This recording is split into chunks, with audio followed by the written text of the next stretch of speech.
धाराशिवमध्ये गेल्या 20 दिवसांपासून पावसाचा खंड पडला आणि त्यामुळे आता शेतात हिरवगार दिसणारं पीक धोक्यात आलंय। खरं तर मोठ्या प्रमाणात सोयाबीनची पेरणी झाली, फूल अवस्थेतून फळ अवस्थेत आता पीक जातंय। पावसाची गरज आहे आणि पाऊस नसल्यानं पिकावर मोठं संकट आहे। शेतकरी आपल्या सोबत आहे। काय परिस्थिती आहे मामा आता शेतातली?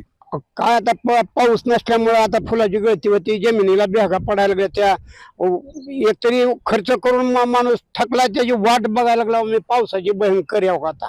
हा पाऊसच नाही तर करायचं काय म्हणले सांगा आता। किती गरजेचं आहे? गरजेचं म्हणजे 100% गरजेचंच आहे ते आता। हो पाऊसच नाही तर काय करायचं सांगा। बरं, याला आता पाणी द्यायचं म्हणलं तर विहिरीनं देता येईल का? विहिरीतच पाण्याचं द्यायचं काय सांगा। पाऊस झाला नाही, पाऊसच झाला नाही तर पाणी कुठलं, त्याला द्यायलाच पाणी नाही। काय सोयाबीन सगळी किती पेरलंय आणि काय आता परिस्थिती सगळ्या सोयाबीनची? परिस्थिती वाईट आहे, भरपूर खर्च झालेला आहे आणि सध्या पावसाची गरज आहे। 20 दिवस झालं पावसाचा कंठ पडलेला आहे। काय येईल का काही? नाही, पाऊस पडल्याशिवाय नाही काय। खरं तर गेल्या वर्षी अतिवृष्टी होती, या वर्षी पिकं तर चांगली दिसत आहेत, हिरवगार शिवार दिसतंय, पण काय परिस्थिती पाऊस नाही झाला तर? परिस्थिती सध्या सांगायचं म्हणलं तर तुम्हाला सांगतो, एक 10 वर्षामध्ये हे पीक असं मोत्यासारखं आलंय। शेतात आल्यानंतर भूक ताण हरपून जाते असं पीक आलंय आणि निसर्गानं आतापासून त्या पिकाला लागेल तेवढंच पाऊस दिलेला आहे। जसं पिकाला ती सलाईन लावून जसं माणसाला दिलं जातं तसं त्या पिकाला मिळालेलं आहे। त्याच्यामुळे ते अतिशय सुंदर आलंय, फळं लागायचा वेळ आलेला आहे आणि फुलं तर तुम्हाला सांगतो सध्या बहारात आहे। आणि सांगायचं म्हणलं तर आता हिथून पुढे जो लागणारा पाऊस आहे तो पडणं अतिशय आवश्यक आहे।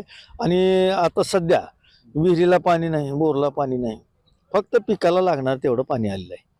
आणि विहिरीला बोरला पाणी वाढायचं म्हणलं तर तुम्हाला सांगतो पाऊस अजून भरपूर लागणार आहे। सध्या तरी वरून राजाची कृपा आहे ह्या पिकापुरती आणि येणारं साल जे आहे 2027 हे जर आपल्याला चांगलं जायचं असेल तर पाऊस येणं फार गरजेचं आहे। गेल्या वर्षी अतिवृष्टी होती, सगळं त्याच्यात अतिवृष्टीत गेलं।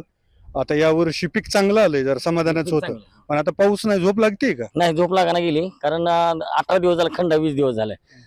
जूनच्या शेवटच्या आठवड्यात जुलैच्या पहिल्या आठवड्यात पाऊस पडला, त्या भरोश्यावर आम्ही पेरण्या केल्या। जोमानं आणले खत बी, महाग मोलाचं बी, खत डुबन फवारणी केलेली आहे एक। पण आता पावसाची एवढी गरज आहे की 4 दिवसात जर पाऊस नाही आला तरी पिकच आमच्या ह्याच्यात आहे, आयशू मध्ये आहे म्हणायचं। पिका जर 4 दिवसात नाही पाऊस आला तर पीक पूर्णपणे वाया जाणार आहे। ही परिस्थिती आहे धाराशिव मधली। मराठवाड्यात देखील अशीच परिस्थिती पाहायला मिळते। खरं तर खूप भरदार पीक आलेलं आहे, कारण सोयाबीनला जेवढा पाऊस गरजेचा तेवढा पडत गेलाय। मोठी पाणी पातळी वाढली नसली तरी मात्र पुढच्या 4 दिवसात जर पाऊस झाला नाही तर हे हातातोंडाशी आलेला जो घास आहे तो हिरावला जाण्याची भीती आहे। त्यामुळे शेतकरी चिंतेत आहे। अप्पासाहेब शेळके, एबीपी माझा, धाराशिव। एबीपी माझा, उघडा डोळे बघा नीट।